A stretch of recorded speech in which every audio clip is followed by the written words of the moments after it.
nna ke mpe ke itholele pelo ya ka ya bala ke a bala ka bena ke a betšha ke a tlhapanya nka hulanya kobo ga nka tlhola ke motho ke a kuda gale ba mpatla lesothokwana ba ga ke lo dula teng ka keno ke ganne ke batotse ke se ke itse aforika borwa mona nke ke be ka tela legale go betere gantša ke mpe ke itholele go bua go fetang gona go ngamoa dikgopo nka bola mala nka fafa dikgopo o ntse botsa ke gaile kae mo ke busang ke le ga koele monala pelo ya ka.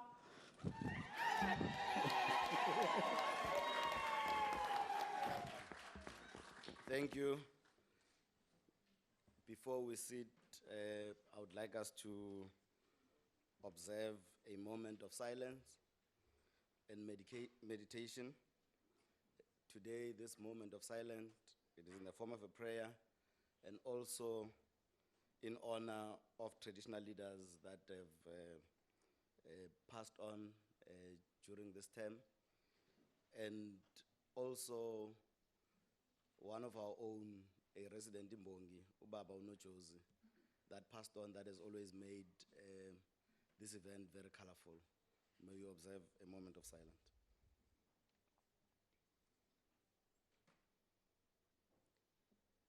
Thank you. You may sit, thanks.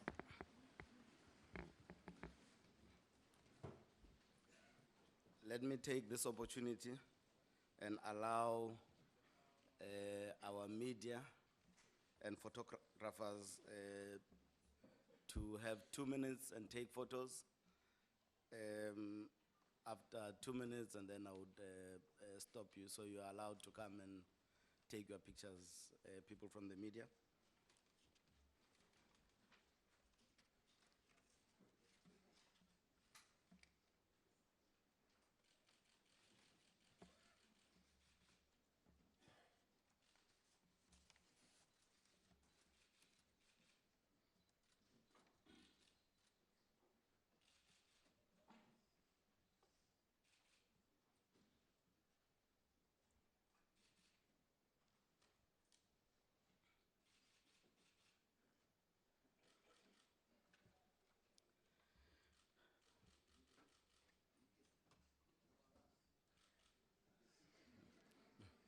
Order.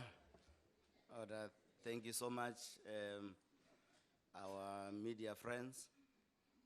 And this is the second sitting of the second session of the 6th National House of Traditional Leaders, convened in terms of Section 8, subsection 1A of the National House of Traditional Leaders Act of 2009.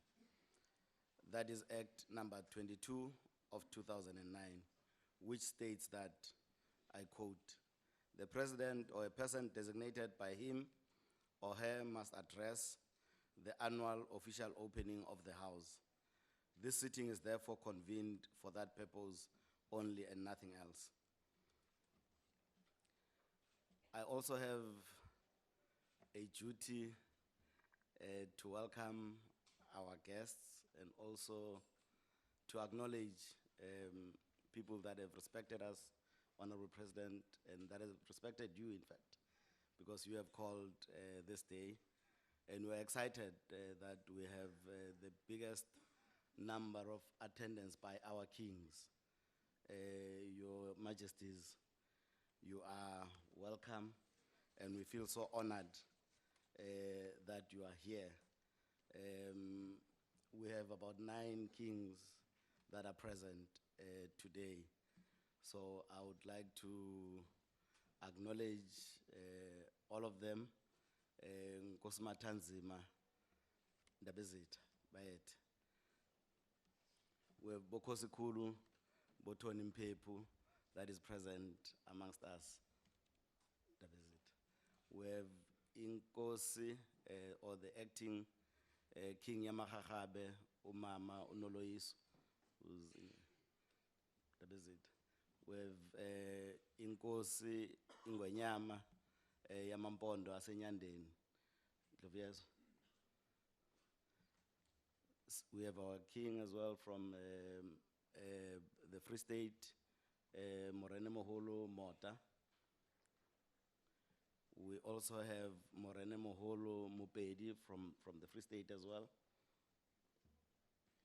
We also have the representatives and acting king, Mojaji from Balobedu. We also have those that are representing King Sekukune of Bapedi. I was told that the king was not feeling well, but he is here as well in Cape Town. I think those are the kings that I see being present in here. Let me also acknowledge the presence of our Honorable Speaker and the Chairperson of the National Council of Provinces, our Honorable Minister, Ubaba Umkize, and your Deputy Ministers. And we also have quite a number of ministers amongst us, Minister Mtetwa, Minister Maitengwana Mashabane, Minister Uzokwana, we have Minister Babu Mantashe, we have Minister Hanekom, Minister Shabangu, Minister Sochu. There's quite a number of ministers, I think, that are amongst us. We have deputy ministers, Babu Matale, I can see that is amongst us. We also have our MECs that are present in here. I've seen the MEC from Gauteng, and there's also MEC Mama Dube from KZN, and other MECs that are present in here. The chairperson of the Portfolio Committee and Select Committee, with Department of Agriculture, Siminya and El Maseko, Chairperson of the Remuneration Commission, Judge Musi, who is also in here. We've seen as well the Chairperson of the Moral Regeneration Movement, Baba Usmangaliso Mkajwa.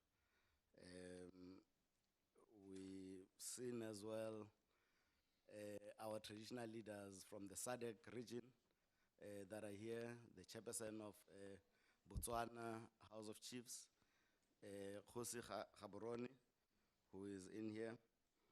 We also have the chairperson of the House of Chiefs in Lesotho, who is also amongst our midst. We also have Chief Charumbira from Zimbabwe, who is also amongst our midst. Also have one of our own veterans, Umtwana Kapindangene, who is a member of parliament, who is amongst us, chairpersons of provincial houses that are here. We have Khoshi Dikhale from the Limpopo, we have Ngozi Uchiliza from KZN, Khosi Mabe from Northwest, Khosi Nongonyana from the Eastern Cape, Khoshi Hadi A.G. Moroga from Free State, and also Khosi P. Toto from the Northern Cape, and their deputies as well are also here. Let me also acknowledge former chairpersons of the House of Traditional Leaders, Khosi Suping and Khosi Maubane, who have also heeded to your call, President, by being here. And also our former chairperson of the House, who was the first female deputy chairperson of the National House of Traditional Leaders, Khoshi Khadi Mutabo, who is also a member of this August House, that is Parliament, who is also amongst us. And we also have a veteran amongst us, Nkosi Matanzima, representatives that are accompanying the president of Contralesa, Khosi Mokoena, who is amongst us. I have seen the deputy president of Contralesa as well, and those that are accompanying him, the chairperson of the National Khoi-San Council, and those that are accompanying him, the chairpersons of various Chapter 9 institutions that are here as well. They are welcome. Directors Generals, Simbonile Babulubiso Khona, and our own DG, representatives of business who are our partners. We have those coming from the United Royal Kingships Holdings, Unigrain, Bush Telegraph, PwC, and we also have one important guest who is coming from the United States, Mr. Julius Jackson, who will be our partner in investments as rural communities. And then we also have our friends, Bosi Chwale and Bosi Maumane, who are the friends of the sector. We also have a legend in the sports personality, Ubaba Alex Bapela, who is also here. Interfaith leaders that are here, traditional leaders that are here, our beautiful partners that are here. They are looking very, very, very exquisite. They are the ones that are keeping us sharp and also looking the way we are looking. They are acknowledged. And our very important members of the House of Traditional Leaders that have made sure that we have this beautiful day. Ladies and gentlemen, you are welcome. Please allow me, ladies and gentlemen, to welcome the first citizen of the country, being the Honorable President, Ubaba Umatamela Cyril Ramaphosa, to come and talk to us. Honorable President, the stage is yours. You are welcome.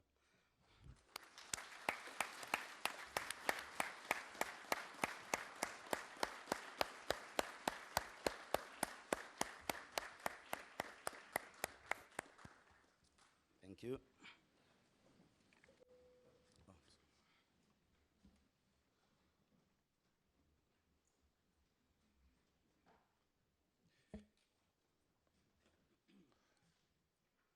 Thank you.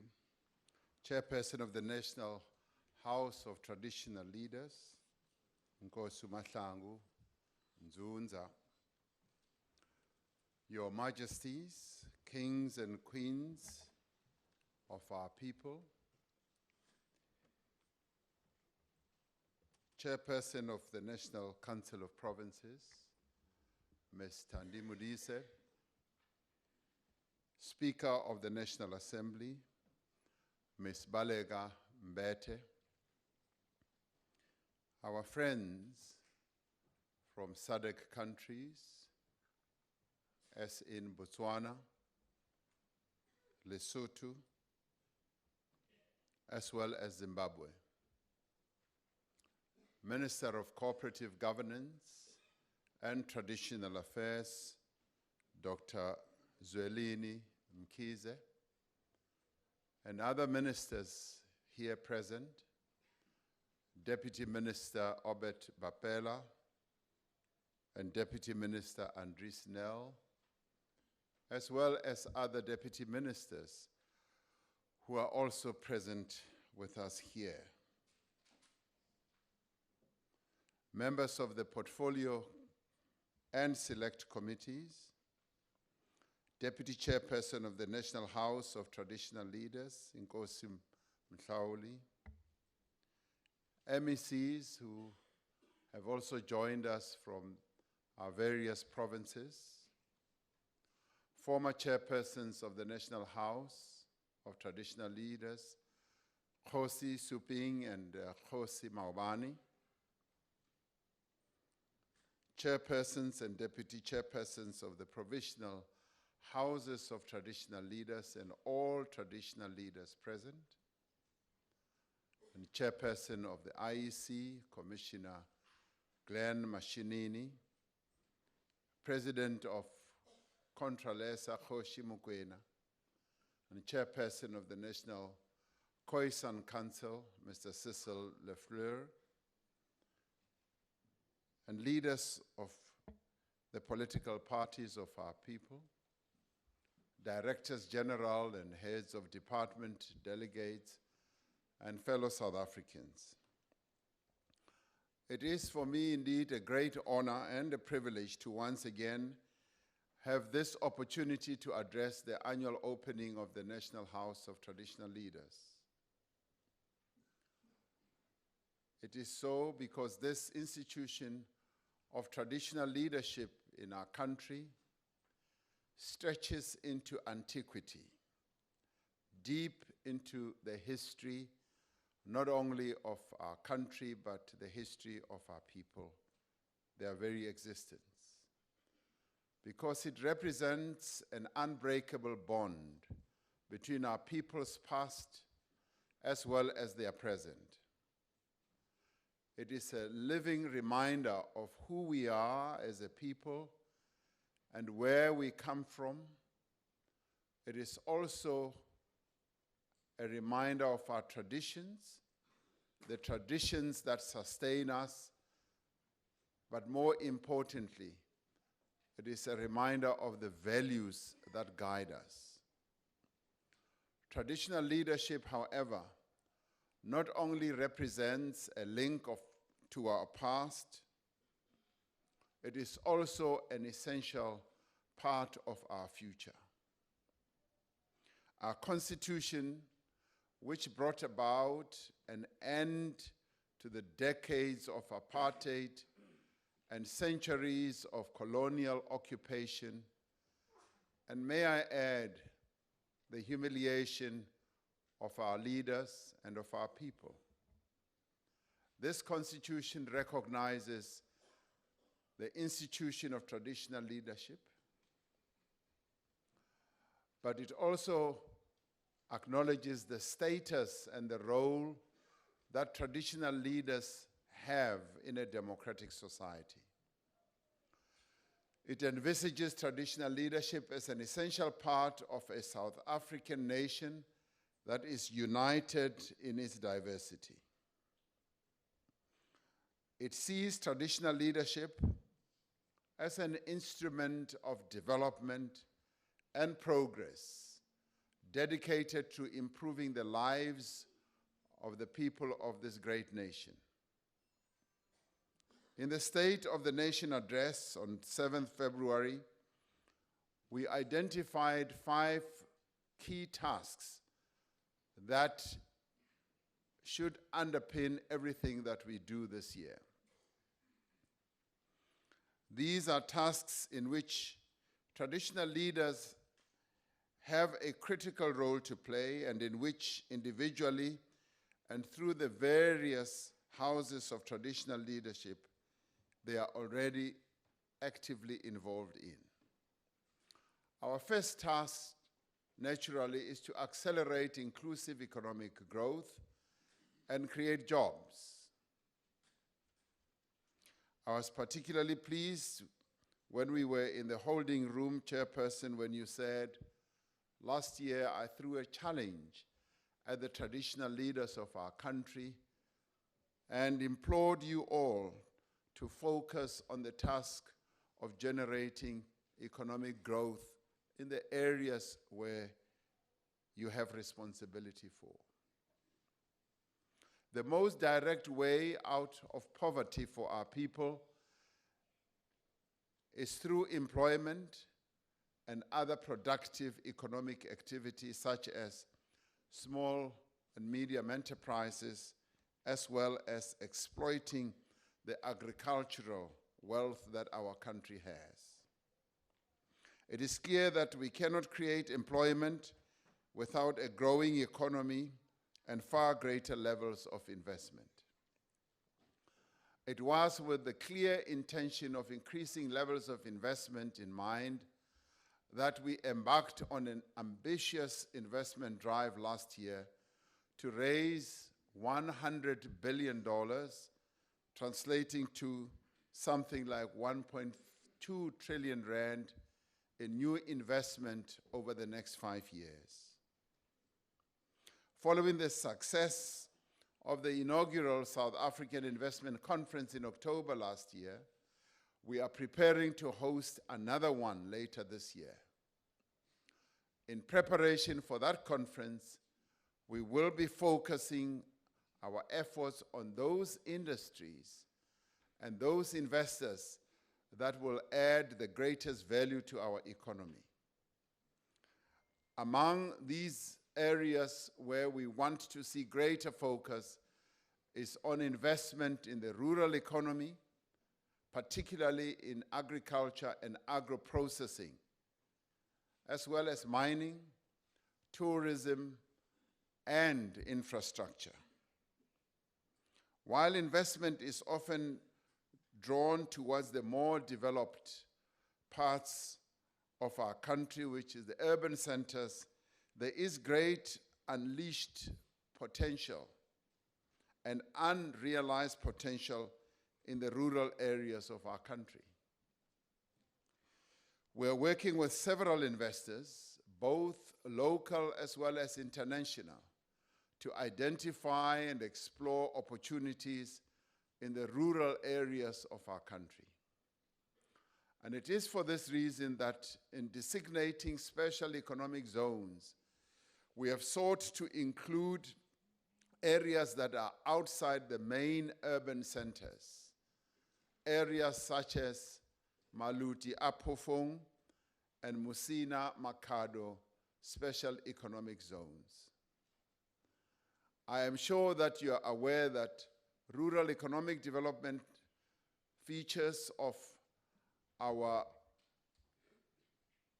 stimulus package that we announced last year focuses on precisely generating economic growth in the rural areas. In response to the technical recession, as we all know, in the first half of 2018, we directed greater public spending towards activity that would stimulate growth and job creation. Since then, we have made progress in revitalizing industrial parks that were lying derelict for quite a long time in our townships and in our rural areas, and have taken steps to allocate funding to establish what we call a Township and Rural Entrepreneurship Fund. By so doing, we've decided to allocate real money that will be utilized to begin the process of generating meaningful economic activities in those two areas. The stimulus and recovery plan identified agriculture as a key driver of growth and employment.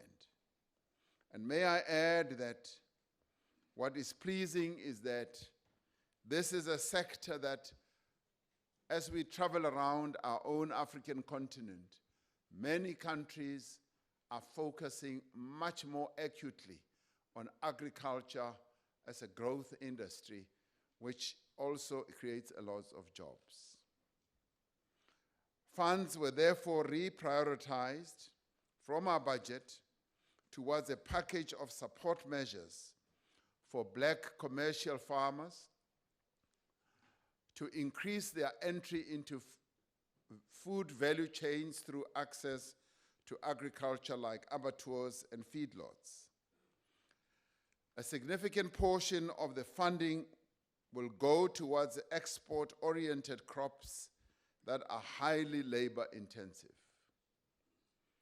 Government has finalized 30-year leases with nearly 900 farmers to enable them to mobilize funding for agricultural development. These measures are part of the broader effort to unleash an agricultural revolution in our country, because we see the epicenter of this agricultural revolution being located in the rural areas of our country. We are committed to work with traditional leaders to significantly expand the amount of arable land available for agricultural production, both for food security and to create job opportunities for our people, especially young people. Since we last addressed this issue in the National House of Traditional Leaders, we are encouraged by the fact that more traditional leaders have identified land that can be designated for agricultural production. There are several traditional leaders who have put themselves forward to lead the agricultural revolution that we envisage. In fact, an agricultural revolution that is now beginning to be generated. We welcome the work done by the chairperson of the National House, Nkosi Mahlangu Nzunza, who has traveled to all our provinces to mobilize traditional leaders to support the agricultural revolution. We thank you for all the efforts that you are making, Nkosi.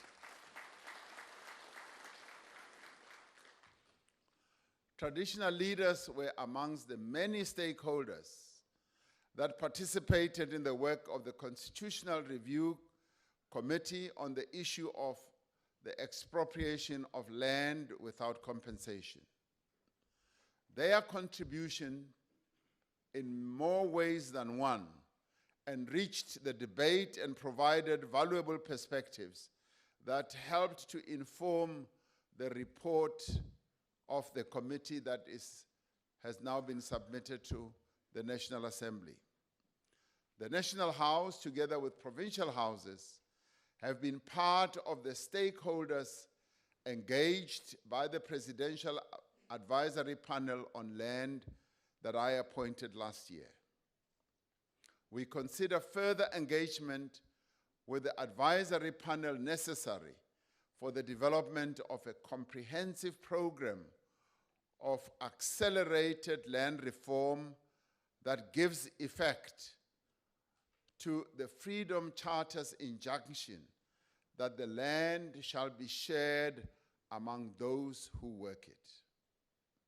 The advisory panel is assisting the work of the Interministerial Committee on Land Reform, which is chaired and led by the Deputy President. Among the range of issues that this IMC needs to deal with are concerns about issues such as the Special Planning and Land Use Management Act, or the one that you popularly call SPLUMA. In anticipation of a discussion within the IMC, there may be some value in the National House of Traditional Leaders discussing this matter with the Ministers of Rural Development and Land Reform, as well as the Minister of Agriculture, Forestry, and Fisheries. I make this call so that our thinking and our inputs can be properly aligned so that we find solutions where solutions may seem to be a bit difficult to arrive at. We recognize the concerns that have been raised by traditional leaders about communal property associations, CPAs, as instruments to hold and manage land in areas that fall under traditional authorities. We accept the broad approach that land returned to communities in such areas should be held in custodianship by the traditional councils on behalf of the people.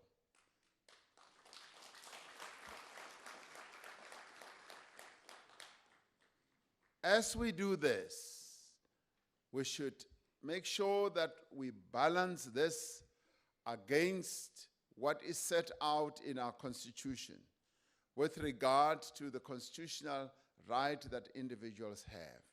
And I am sure that we will find an effective and workable medium with regard to addressing this issue. We are determined that real progress should be made in the finalization of land claims and in the restitution of land to communities. Last year, I had the privilege to witness the return of land to the Mkhwanazi community in KwaZulu-Natal. The Mkhwanazi community had claimed their land and they had been struggling for over 9 years to have the portion of land that had been taken away from them during the apartheid years returned to them.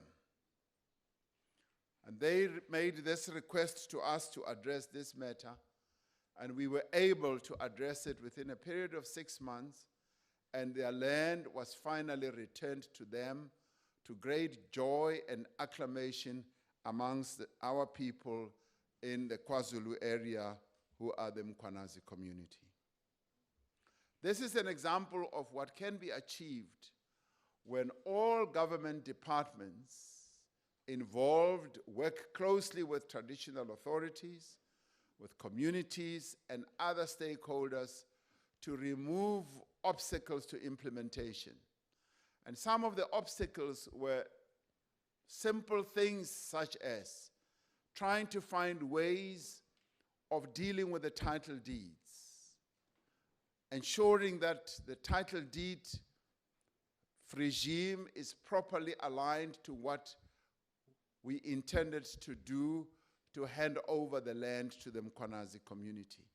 We were able to do that, but that took a great deal of cooperation amongst a number of people, and may I add, the patience, the long-suffering patience that our people in that part of our country had. But through their patience, and we honor and respect them for that, they were finally able to get their land back, which has great economic potential, which potential is now going to be unlocked for the benefit of all the people who live in that area.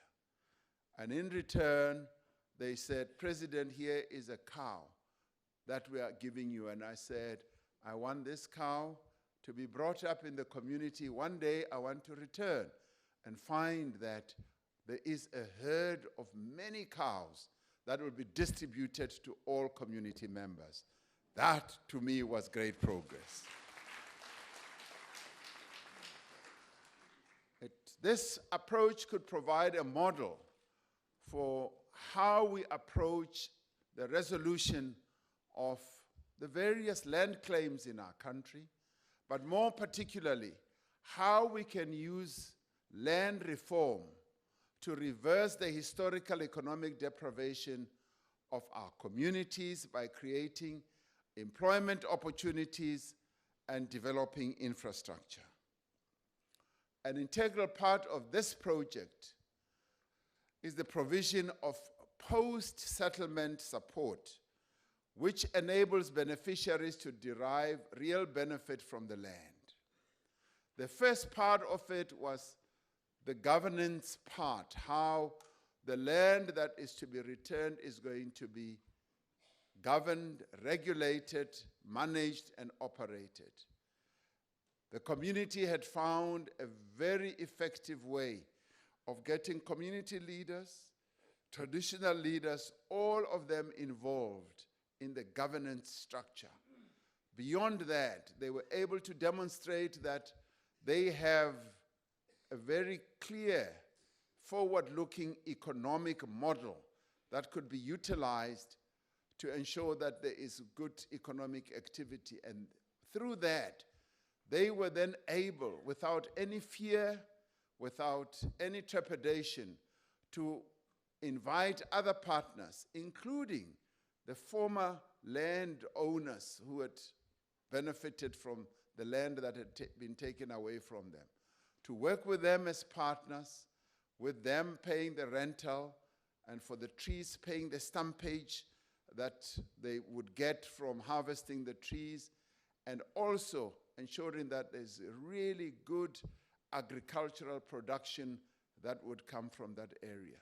So the model that we were able to see unfolding in that part of our country was the type of model that we find most effective and also which at an economic level is able to generate real benefits for people as a whole.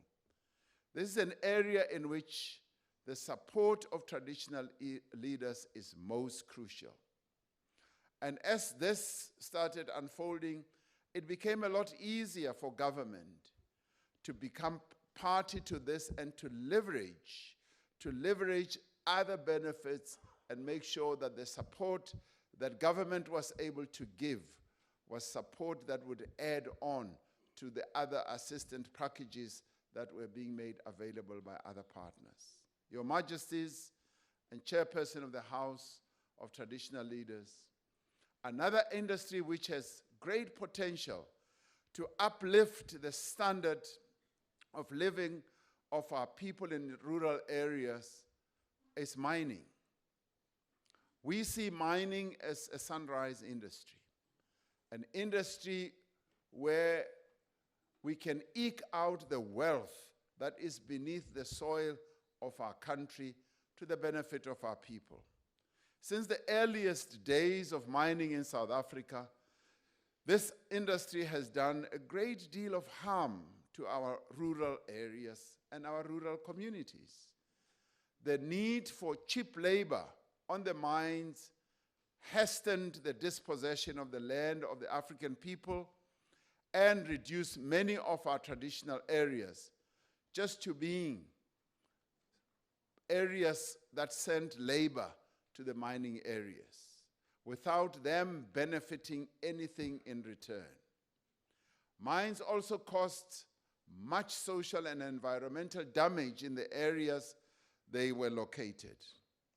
While much has changed since the advent of democracy, there is still much to do to ensure that mining brings real and lasting benefits to rural communities. Traditional leaders are well placed to ensure that the new mining charter, which our Minister Gwede Mantashe has been leading the industry in, is effectively implemented in their respective areas. And I'm pleased to know that he took time to go around the country and engaging with many of you to make sure that this mining charter becomes a document that will be owned by all of us through deep consultation and discussion. And he reports that many ideas that finally went into that charter were ideas that were put forward by many people who participated in the process as a whole. There is a commitment from all the relevant government departments, many of which are represented here today, to work closely with traditional leaders to ensure that mining, firstly, does not damage, and secondly, contributes more directly to the social and economic development of our country. This is something we need to be grateful for it introduces a new era in which mining should be seen as a great benefit, not as an industry that is going to damage the lives of our people, damage the areas where mining takes place, and ekes out the wealth and takes it to foreign lands. For we want the wealth of our country to be wealth that is going to be available for the benefit of all the people of South Africa.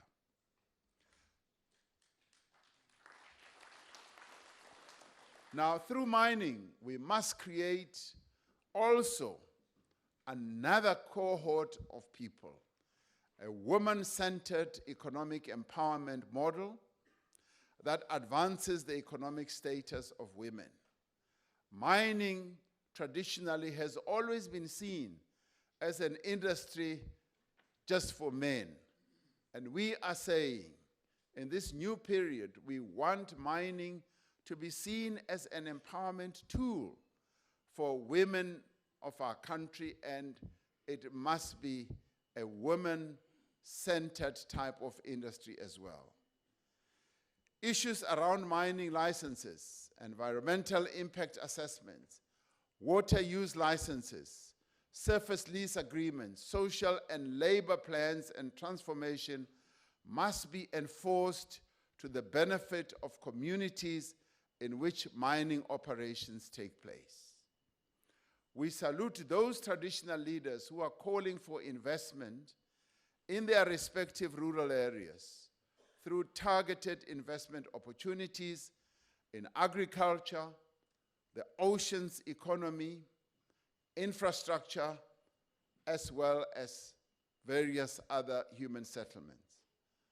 During the State of the Nation address, we announced our plan to double the number of tourists visiting South Africa by 2030. For we have said that we see tourism as another area of economic growth.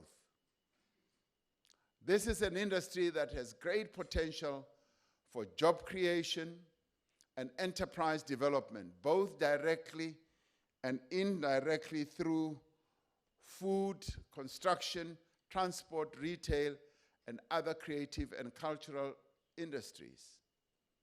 For international tourists, and we're happy that there are a number of people who have traveled far and afield as international guests to our country and to this House of Traditional Leaders.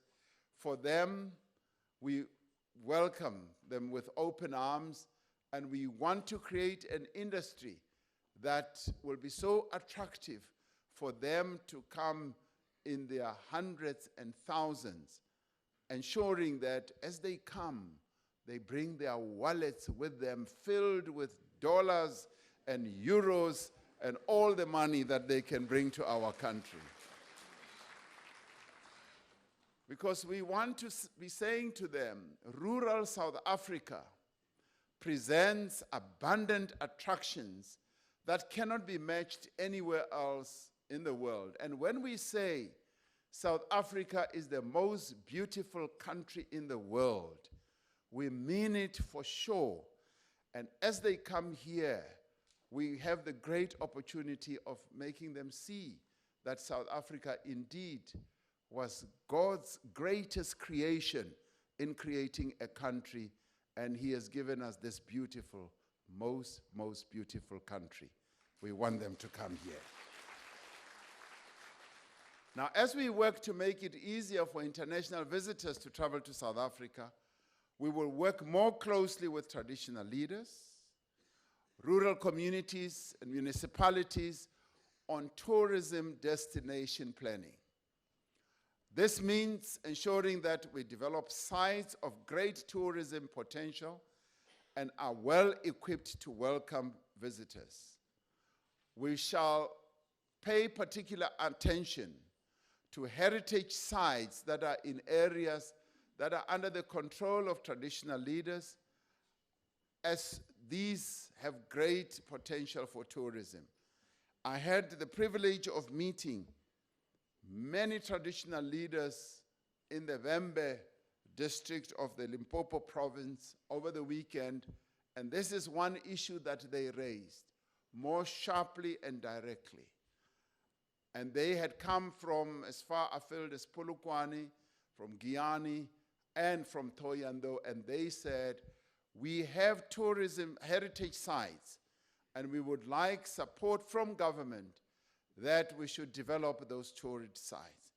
And I'm happy that our Minister, Natim Tetwa, who deals with culture, is here, and he can hear for himself that he has his job cut out, because traditional leaders who are present here want him to go out there to sniff out all those heritage sites and to make sure that we come up with clear plans of how we can reposition those heritage sites and make them tourist attraction sites.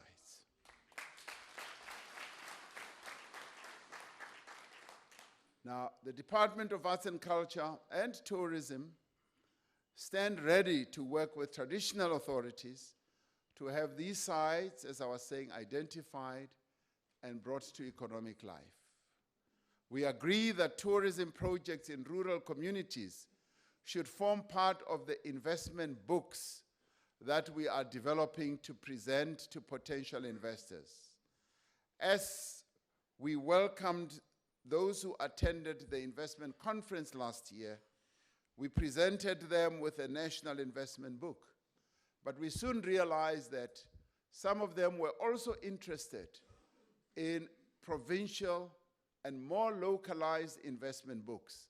So we are building those investment books for all parts of our country so that we can present them to potential investors.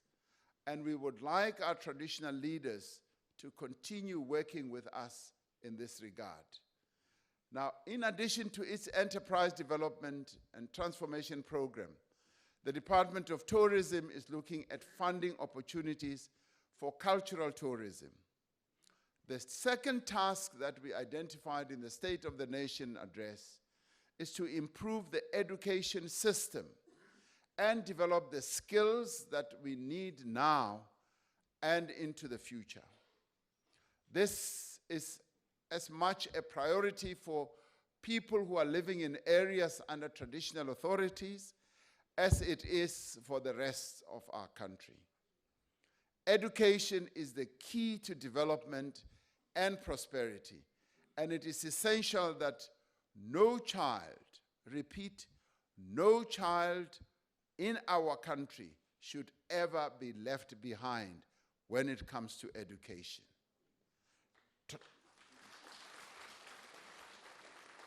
And it is in this regard that our traditional leaders have a direct role to play and a responsibility.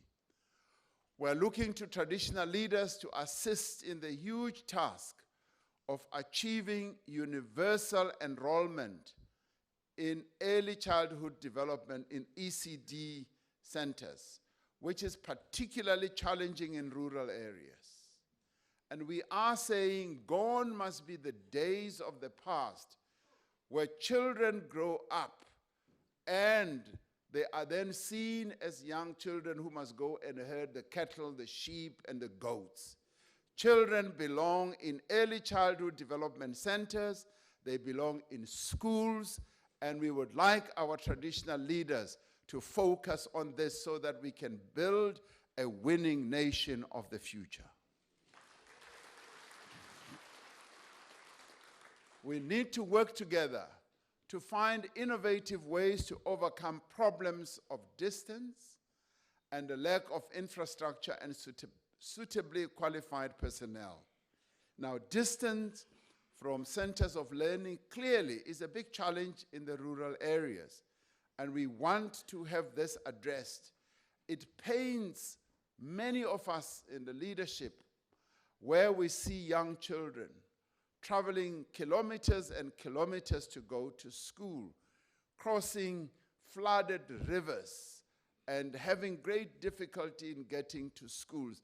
These are problems that we want to address and resolve, and we want to work with you so that we can resolve them more directly. As we work together to improve the quality of schooling across the country, we are paying particular attention to the needs of rural schools. One of the areas where rural schools experience the greatest deficit is in basic infrastructure. Rural schools are benefiting in particular from the Accelerated Schools Infrastructure Delivery Initiative, or ASIDI, and from the SAFE initiative, which is working to replace pit latrines or toilets in nearly 4,000 schools with safe and age-appropriate sanitation facilities. To ensure that learners in rural areas are not left behind by the digital revolution, the first phase of our program, as we announced, to provide digitized textbooks and workbooks on tablets will target multi-grade, multi-phase farm and selected rural schools from 2020. So digitization is coming to our rural areas and to the rural schools, and this we are committed to doing. One of the tasks we share is to ensure that young people living in rural areas receive both the education and skills they need where they live, and that they find economic opportunities in rural areas.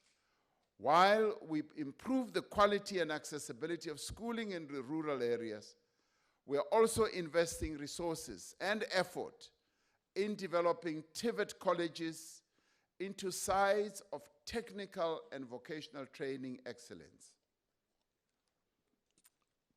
What we are also doing is calling upon the private sector to partner with our TVET colleges, not only in the urban areas, but also in the rural areas, where we would like companies to go out and even go out of their comfort zones and their area of operation and find TVET colleges in our rural areas and partner with them with a view of enabling, one, the curriculum of the TVET colleges to be improved, two, to give our young people opportunities to have practical experience, and three, to give them pathways for job creation as well.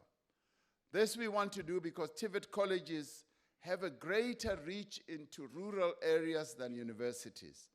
They offer far more opportunities for skills development and to the rural youth as well. We are also working to ensure that programs like the Youth Employment Service promote work experience opportunities outside the major urban areas. Now, one of the first was set up in a township in the urban area, and we are saying we want to see more and more of these youth employment service centers to be spread out throughout the country, because we want to use them as a platform to empower the young people of our country. We need to work together to promote access to employment and economic opportunity for people with disabilities in areas under the control of our traditional leaders. The third task we identified in the State of the Nation address was to improve the conditions of life of all South Africans, especially the poor. One of the most important mechanisms to address rural poverty in recent years has been the provision of social security grants, and we commend the Department of Social Development and their partners for continuing to provide this essential social service to millions of South Africans. The processes we have embarked upon through NEDLEC to develop a comprehensive social security system will build on the base that has been built over many years. Another area where we have made progress is in improving access to rural health facilities, but more especially to HIV and TB treatment. We applaud the role that the traditional leaders have played in promoting awareness about HIV and tuberculosis, and also, and importantly, encouraging people in our rural areas to get tested and to seek treatment. As we move to initiate 2 million more people on antiretroviral treatment, it is critical that traditional leaders join hands with all of us to ensure that we mobilize rural people to access the services and to remain in treatment so that they can prolong their own lives and also to reduce the chances of transmitting HIV as well as tuberculosis. We have embarked on a broad consultative process to significantly improve the quality of care at public health facilities, many of which we must admit are in crisis. As many of you will testify, as we take steps now to put in place the pillars of the most important and perhaps the most revolutionary social initiative that we have come up with, which is the National Health Insurance. We ask you to support the efforts to improve health facilities in rural areas, as well as to encourage communities to demand improved care. But in this area, we ourselves as government have a lot to do to make sure that we help you to achieve good health care for our people in the rural areas.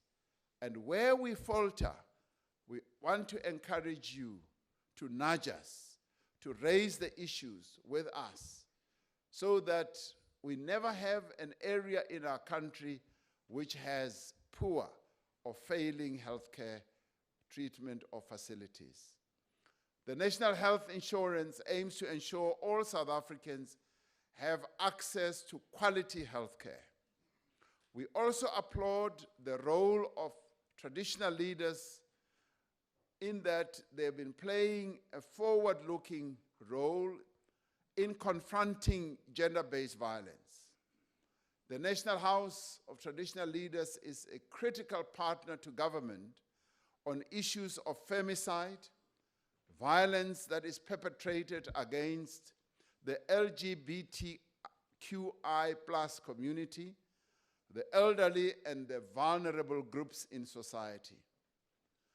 To end the scourge, the terrible scourge, I might add, of gender-based violence and femicide requires that we collectively conduct a public education campaign that confronts the persistence of patriarchal values and practices that still exist in our country.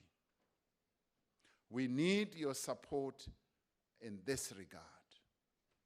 We need to work closely to develop interventions that will effectively promote gender equality for all South Africans in our country, as clearly stated in our Constitution. We should work to ensure women's equitable representation in decision-making bodies in traditional communities, and ensure that women are thoroughly consulted in the making of the laws for customary communities. We are particularly pleased that a delegation of traditional leaders led by the Deputy Chairperson of the House, Nkosikazi Mhlauli, attended the Presidential Summit on Gender-Based Violence and Femicide that we held in November last year. We are encouraged by the capacity building workshops that the National House will be organizing this year through its Gender and Social Development Committees, supported by the Department of Social Development, to look at the issues that are still a challenge and to find solutions to the needless death of also a number of young people who go through initiation schools. This ancient rite of passage should never be allowed to become synonymous with death and serious injury to the young men of our country. We must bring this to an end, and we rely on our traditional leaders to play a critical role. The deaths of young men who go through this rite of passage pains and should pain all of us, because these are needless deaths. There is no reason why a young man who is still able-bodied, who still has their life ahead of them, goes to initiation and comes out as a corpse. This is something that we must get on top of and stop, and I'd like to say stop with immediate effect. We are, however, happy with the progress on the customary initiation bill and look forward to the finalization of all the parliamentary processes so that the bill can be passed into law. It is anticipated that once the bill is passed into law, it will assist greatly in bringing to an end the deaths of all these young men. The Minister of Corporate Governance and Traditional Affairs has informed me that in December and January, he held meetings with kings in the Eastern Cape to explore ways of addressing initiation deaths while the customary initiation bill is being processed. I welcome these efforts and encourage traditional leaders to join hands with us in government as we try to bring these deaths to an end. The fourth task that we identified in the State of the Nation address was to step up the fight against corruption and state capture. the evidence that has emerged in recent months about the nature and extent of corruption must be a cause of concern to all of us as South Africans, but also to the traditional leaders of our country. We have heard of extensive networks of corruption that have diminished public institutions, but in some cases almost nearly destroyed our public institutions through the stealing of funds that are meant for the development of our country, funds that are in the main and essentially destined for the poor and the vulnerable citizens of our country. Our priority must be to uncover all these networks and expose their activities and bring those responsible to book, recover all stolen funds, and take decisive measures to ensure that this never happens again in South Africa. This means that we need to strengthen democratic institutions, establish suitable checks and balances, and increase transparency and accountability throughout society. One of the things that as a country we can really truly be proud of is our constitution, but more importantly, the institutions that we have set up in terms of our constitution that promote democracy, that ensure that our country continues to be a country that is governed by the rule of law and our constitution. And we must always safeguard those institutions and make sure that we guard them jealously. Countries that do not have strong institutions like us always lose their way as they try to reach out for either growth or development. In our case, those institutions have been like the shock absorbers that have enabled us to keep to the path, and right now, much of what is coming out is what we should never allow to see happening again. But we must continue strengthening those institutions. So traditional leaders have a very important role to play in making sure that we do not fail in this effort. Not only must traditional leaders themselves be above reproach, but they have an important role to play in ensuring that local government structures in particular are free from corruption and patronage, and other institutions that they interface with are also free from corruption and patronage. The position that traditional leaders occupy is of such great importance.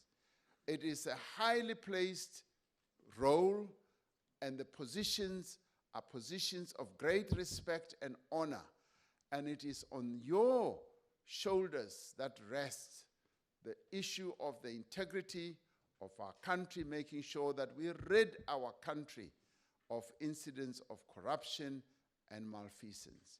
So you have a very important role, together with all of us, to make sure that our country becomes a corruption-free, beautiful South Africa. It is in your hands.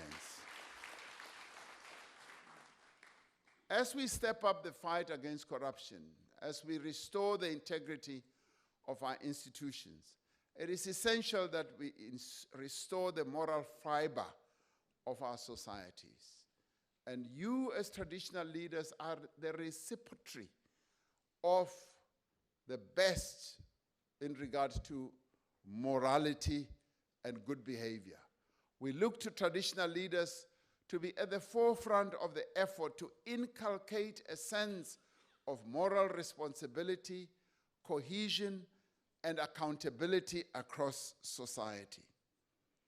As traditional leaders, you should work to ensure that all leaders, including all of us who are political leaders, elected leaders, are people who are trustworthy, and as we get into positions of authority, you are the ones also who must hold us accountable to the highest standards of integrity. That is what we would like you to do as our traditional leaders. The fifth task we identified in the State of the Nation address is to strengthen the capacity of the state to address the needs of our people. This means that the needs of our people need to be so properly addressed, and we should have effective coordination across all spheres of government, various departments and institutions. It means closer cooperation between our traditional authorities and local government and structures in implementing integrated development plans. It requires an alignment of effort as well as resources that extends to the provincial and national spheres. If we are to adequately meet the needs of our people, and our people have many and great needs, we need to address the issue that has long been outstanding about the powers and functions of traditional leaders. Now, the Department of Traditional Affairs has also established a task team together with traditional leaders, which is led by Nkosi Nonkonyana rather, to make proposals on the powers and functions of traditional leaders and any other amendments to legislation. I had the privilege and the honor to work with Nkosi Nonkonyana when we were drafting the Constitution. He has a sharp mind, he applies attention to detail, and I know that he is going to come up with a really good piece of work together with Minister Zweli Mkhize's team. So we've got some of the really good brains in our country working on this issue. So the issue of the role and the powers of traditional leaders is a matter that is going to be addressed to good effect. And following our engagement last year, the Department of Traditional Affairs, working together with the National House of Traditional Leaders, appointed a constitutional law research specialist to do further research on this matter. So work is in progress. This research requires a study of all relevant legislation and an international comparison of how other countries have approached this issue. And of course, as we do all this, we will always want to make sure that we come up with the best answer, because indeed we have the best constitution and we will have the very best solution that humanity can put on the table. So we are going to move forward with great wisdom on this matter as well. So you can watch this space and not worry too much.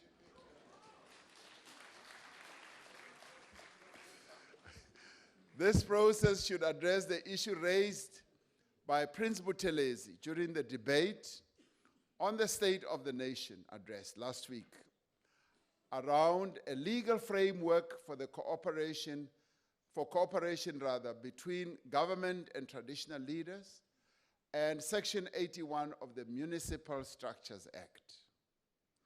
Prince Buthelezi raised it in quite a direct way, as he always does, on any issue that he speaks on. And we are going to be paying attention to this. So we look forward to the outcomes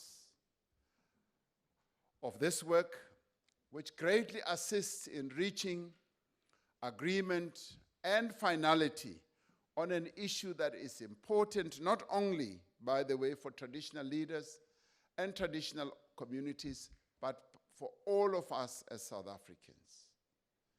So we are going to pay attention to this, and we are going to find a solution. We welcome the progress that has been made in Parliament with the passage of the Traditional and Khoi-San Leadership Bill,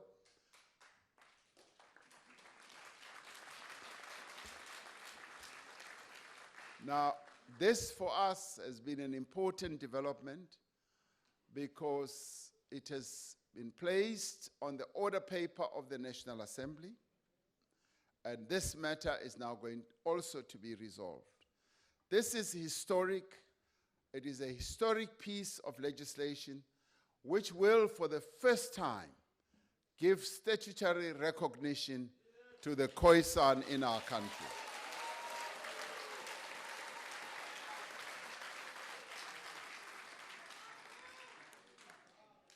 Now, this is how we build a nation in our diversity, a nation recognizing where we've come from, taking into account our past, our traditions, our practices, our values, and everything. This is South Africa at its best, working together to build social cohesion and to build a nation from the ashes of colonialism, from the ashes of humiliation, when our traditional leaders were humiliated by the colonial rulers, from the ashes of apartheid. This is how we move forward as one nation.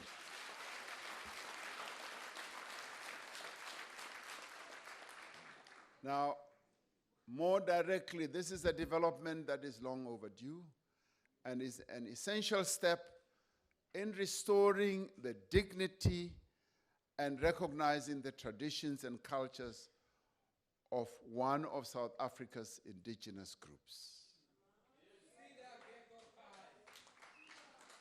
Now, the Traditional Courts Bill is a bill that is also before the National Assembly Committee, and we are hopeful that it will be finalized soon. We understand that there is some consensus emerging on the concerns traditional leaders had with some of the clauses contained in the bill. We are giving attention to the issues that have been raised in the past by traditional leaders around remuneration and the provision of resources. This we are also giving attention to. Members, I said the remuneration and resources doesn't seem to excite anyone, so I will pass very quickly.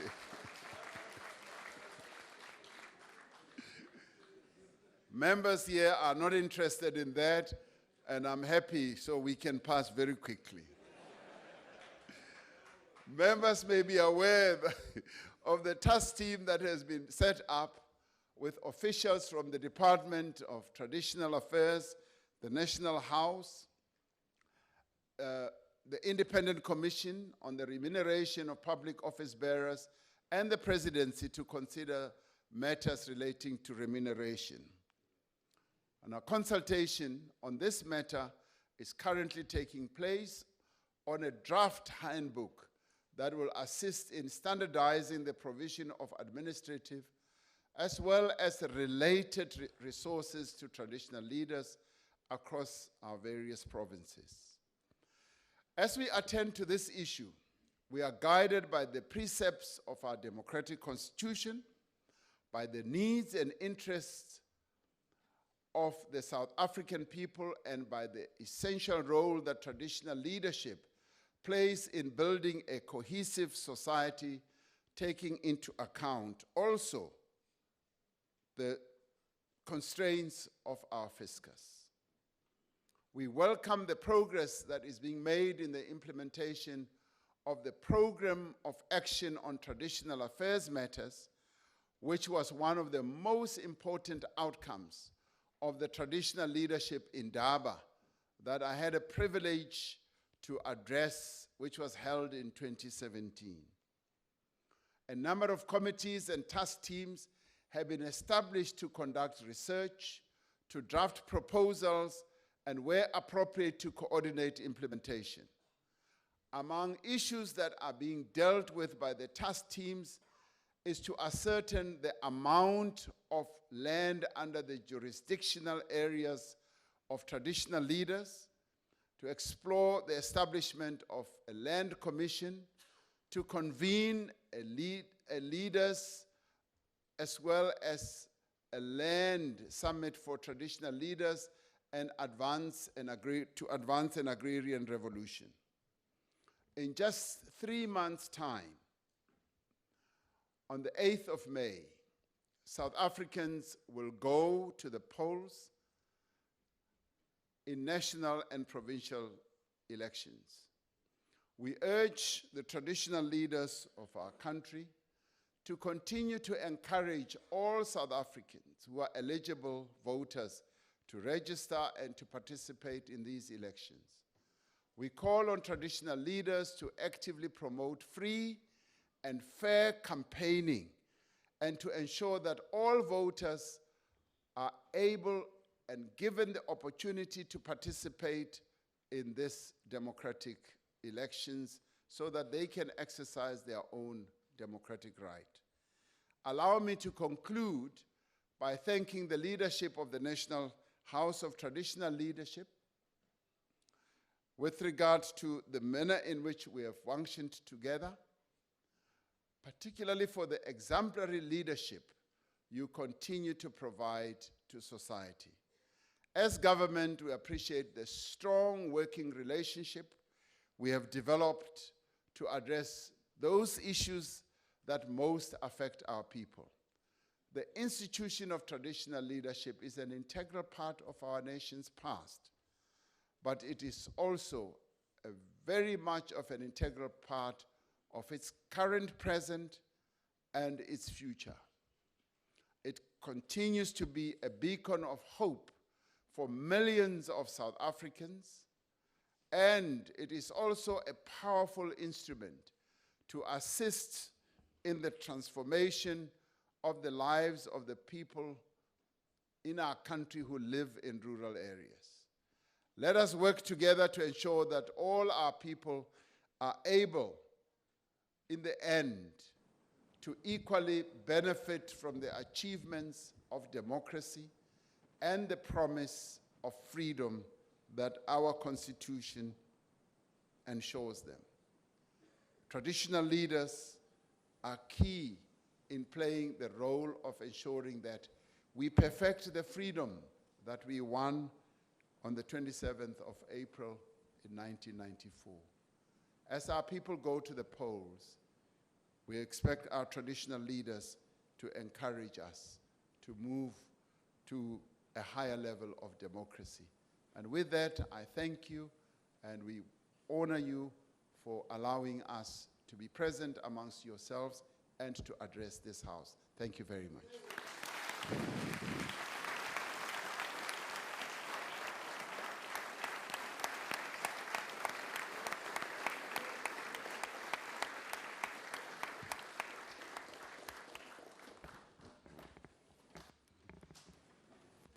Thank you, Honorable President. Thank you very much indeed for a wonderful address.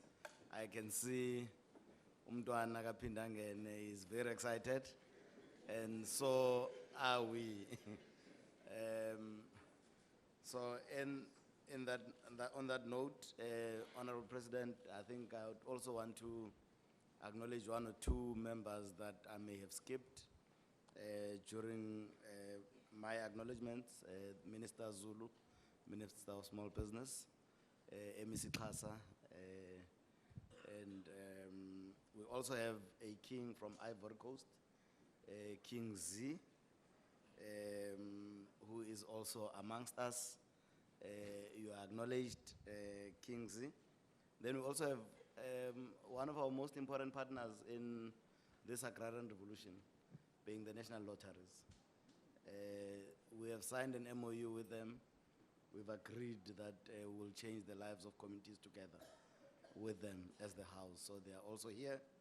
We also want to acknowledge the presence of a very important partner to us as well in agrarian revolution, being Musiamisi, represented by Ubabe Utube.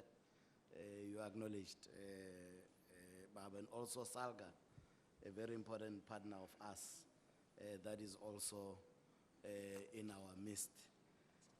On that note, I wish to invite you all to the debate of the President's speech on the 21st of February, 2019. That would be on Thursday. It would be in this very chamber, starting at 1600 exactly.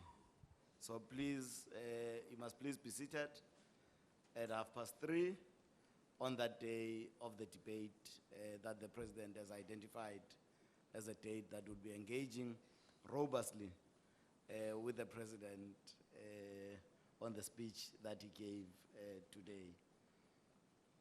There's a few announcements that I want to make.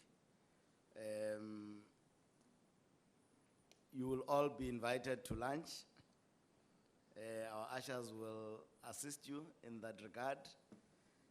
So as the procession would be leaving, it would be led by the Sergeant at Arms for a photo session. And we would request that as we leave, I think it would be the procession, followed by our Majesties, the Kings, followed by members of the House of Traditional Leaders with our beautiful spouses, then our friends from SADC countries, followed by chairpersons of provincial houses, then followed by the rest of us. So I plead with you to follow this sequence as we exit in order for us to have a proper photo session. So the photo session will be according to the following sequence. It would be at the new wing of the National Assembly. It would be firstly, the first photos would be between the President together with the members of the National House of Traditional Leaders. It would be followed by the President with members of the National House of Traditional Leaders and our Majesties, our Kings, followed by the President, members of the National House and their spouses, then followed by our President with the National House and our SADC friends, followed by the chairpersons and deputy chairpersons of the National House, chairpersons and deputy chairpersons of provincial houses of traditional leaders, and that will be all. So please let us follow the sequence. This house is now adjourned until we meet again on Thursday. Thank you.